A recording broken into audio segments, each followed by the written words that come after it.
بداية أقول بأن هناك تعديل بسيط في العنوان، يعني أملته ظروف البحث في هذا الموضوع.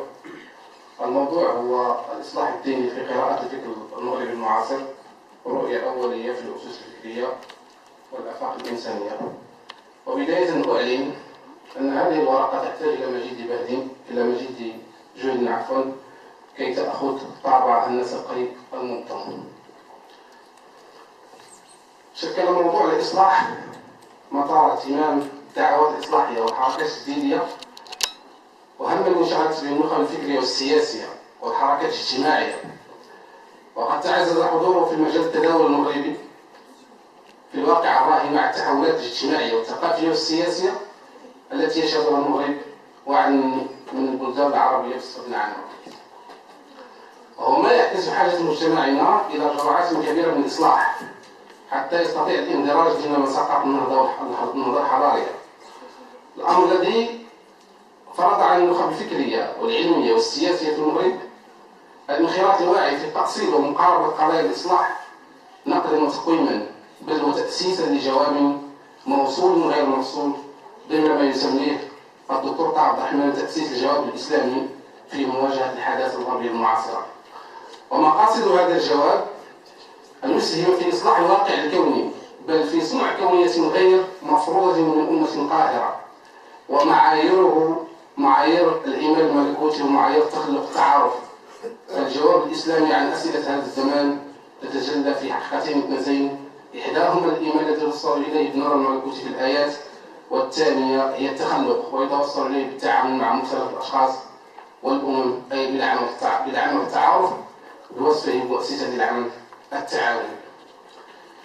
ومن مداخله الرئيسية أو المركزية الإصلاح الديني وفق المحددات المنهجية الوحي، لأن به يتحقق للعقل الإصلاحي الرؤية والمنهج الموجه للسلوك الاجتماعي. ومن هنا حاجتنا إلى النظر في الأطر الفكرية والمرجعية التي تمكننا من تأسيس الجواب له الإمكانات المعرفية والفكرية، ما به يستطيع إحداث أثر على الصعيد الواقع الاجتماعي.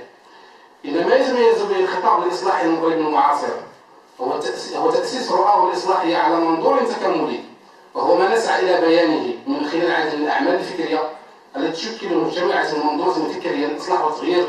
ورغم الاختلاف الذي يطبعها في المنهج والرؤية، إلا أنها تمتاز بأرضية نظرية صلبة، ما جعلها تفرض نفسها في الساحة الفكرية والتداول الثقافي والأكاديمي.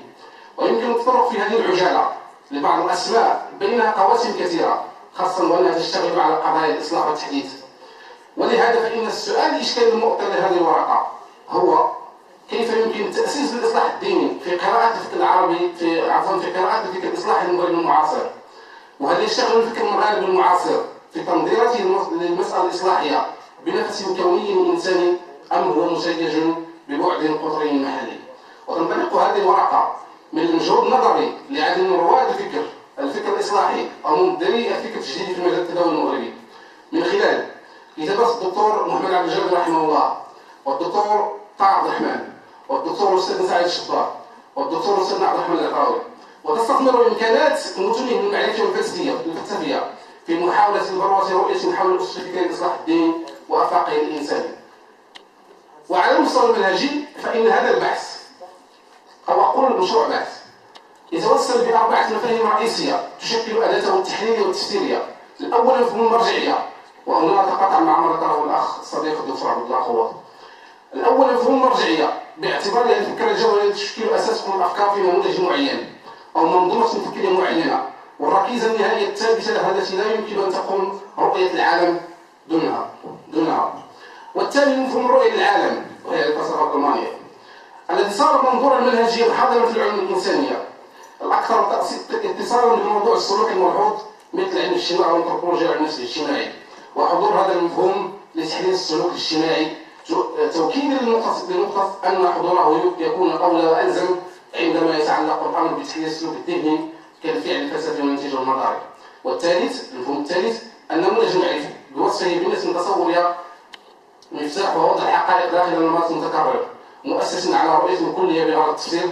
فالنموذج عبارة عن بنية تصورية يجردها العقل من كم هائل من علاقات التفاصيل والوقائع والأحداث، فيستبعد بعضها لعدم دلالتها يعني من وجهة نظر صاحب النموذج، ويستبقي البعض الآخر ثم يرتبها ترتيبا خاصا وينسقها تنسيقا خاصا بحيث تصبح وجهة نظره مترابطة بشكل يماثل العلاقات الموجودة في اللعب بين عناصر الواقع.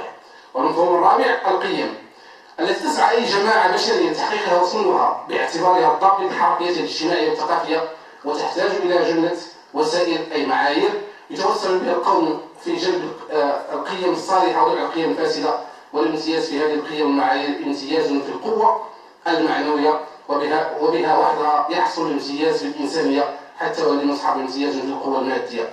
الأمر الذي انتبه إليه الدكتور محمد عبد الجابر في تحديده لنظام القيم، حيث اعتبره أنه ليس مجرد خصال حميدة أو حميدة تسلو بها الفرد فتكون خلقا له، بل هو بالدرجة الأولى معايير السلوك الاجتماعي والتدبير السياسي ومحددات رؤية العالم واستشارة المستقبل. وبهذا الاعتبار المنهجي فإن هذا البحث هو في حقيقة الأمر بحث في الأسس الفكرية لإصلاح الدين والوفاقية الإنسانية، هو في حقيقة الأمر بحث عن الرؤية والنظام المنهجي الموجه للنماذج التي يشتغل عليها ومقاربتها لقضايا الإصلاح الديني. المبحث الأول في دلالات الإصلاح الديني في السياق المغربي المعاصر.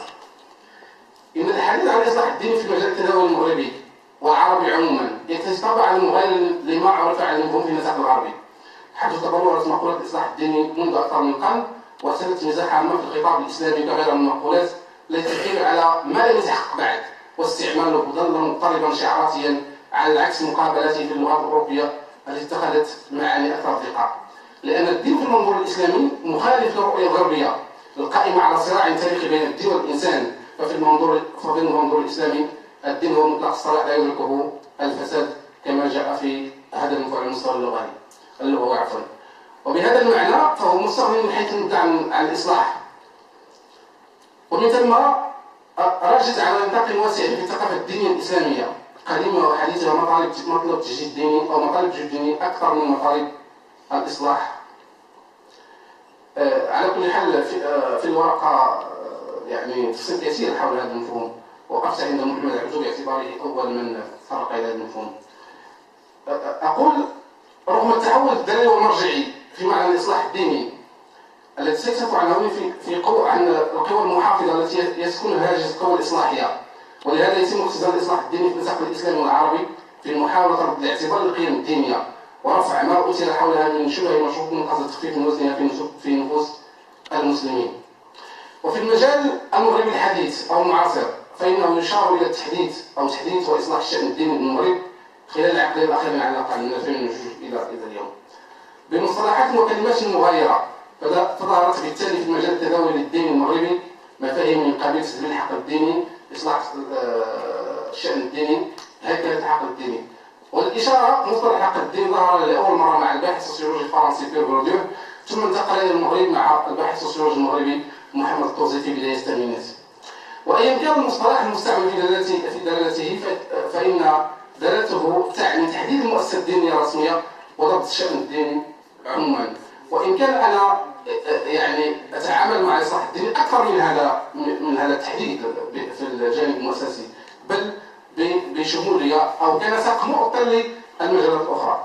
إلى المجالات الأخرى من هذا المنظور سوف أتحدث عن مبحثين أساسيين. الأول الأسس الفكرية للإصلاح الديني في المغرب المعاصر. يتأسس الخطاب الإصلاحي للدين والتدين في المغرب المعاصر على جملة أسس فكرية ومنهجية تكشف عن مرض الخطاب الإصلاحي الذي ينظر عفوا التجديد وإعادة قراءة الوحي والمورث الديني ضمن مساحة الواقع المعاصر.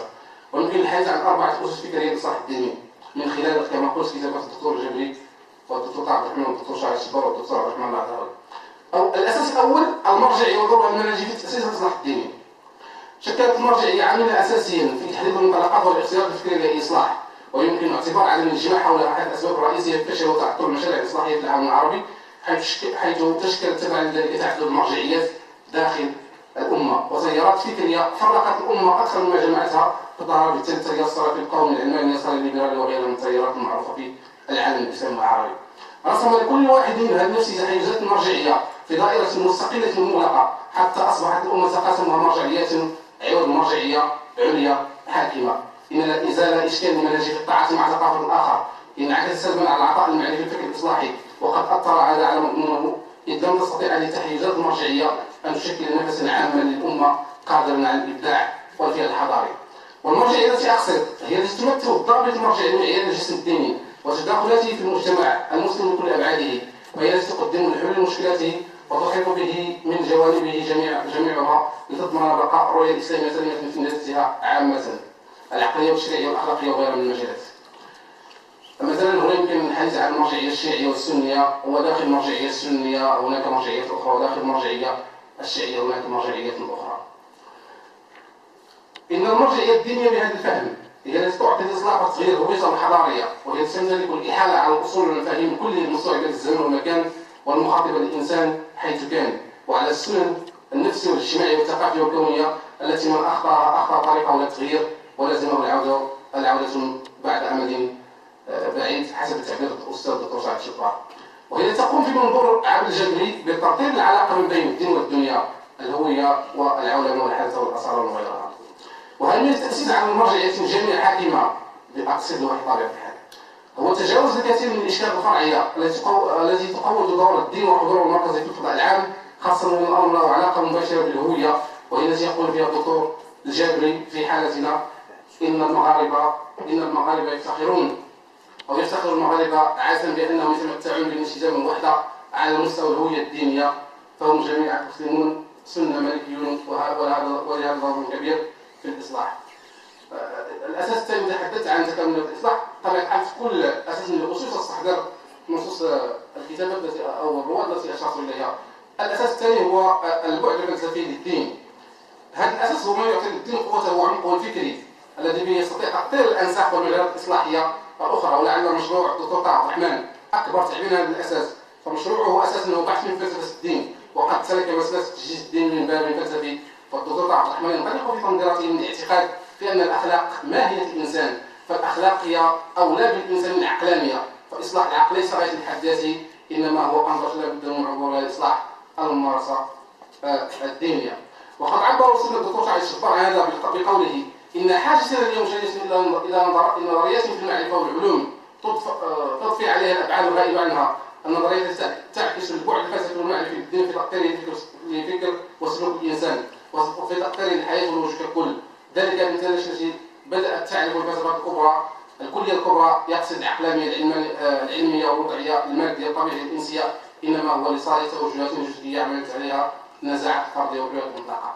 الأساس الرابع يتحدث عن الوعي بالمرض ووظيفته، بمعنى كيف يمكن الإصلاح الديني أن يستقي رؤيته من خلال التعامل والوعي التاريخي ووظيفة الوعي التاريخي.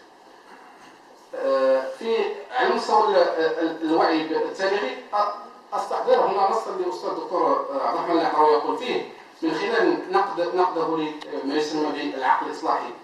العقل الإصلاحي قائم على القطاع والتاريخانية والحداثة، فالفعل الإصلاحي عنده جامع بين النظرية الإصلاحية والنموذج التاريخي ردا على العقل وردا على الهجمات الآتية من دعاة الجمود والتقليد والسكون في السياسة والمعرفة، ومن دعاة التناقض ونهاية التاريخ والنسبية التأويلية العدمية.